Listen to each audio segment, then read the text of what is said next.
જય માતાજી, જય શ્રી રામ બધાને. કેમ છો બધા? મજામાં? મારી હાથે ફૂલ પાવર બધાને. તો હમણાં મેં જઈ રહ્યો છે શોપિંગ કરવા માટે, કેમ કે મારા ઘેર આવતા છે લગન. તો હેલ્મેટ પહેરીને ક્યાં નીકળ્યો તો પહેલા વિચાર પહેલા તમને કહીને કે ચાલો છે શોપિંગ કરવા. તો આવી ગયો હમણાં ટાકલ ને ટાકલથી નીકળ્યો સીધો રાનકો આજે. ઓકે, રાનકોમાં ન્યૂ શૂઝની શોપ આવી છે ને ત્યાં શૂઝ મસ્ત છે. તો મેં આવી ગયો સીધો રાનકો એર ફૂટવેરમાં. અહીંયા બહુ બધા ઘણા પ્રકારના શૂઝ છે, મસ્ત મસ્ત. તો મેં એક શૂઝ લઈ લીધા, હમણાં એક જ લેવાના. નાલો તમારો ભાઈ. તો પછી શૂઝ લઈને નીકળ્યો પાછો ઘરે જવા. ન્યૂ શૂઝ લેરા તમારે હવે રીલ બનાવવું પડે.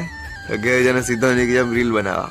તો ત્યાં બી તમારે બતાવો કે કઈ લોકેશન પર જતો છે તે નીકળી ગયા રીલ બનાવવા. ત્યાંથી ઘરે જઈને પાછો ને આજે મેં નવા શૂઝ લેતા છે તે મસ્ત લાગે છે કેવા લાગે કોમેન્ટમાં કહેજો. ને પછી નીકળી ગયો ડાયરેક્ટ અંશને લેવા. ને અંશને સીધો જ આવી ગયો લોકેશન પર, અહીં અંબિકા પુલ પર.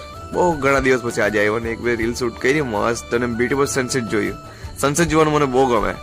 સનસેટ જોઈને પછી નીકળી ગયો સીધો ઘરે જવા. તો મળીએ નવા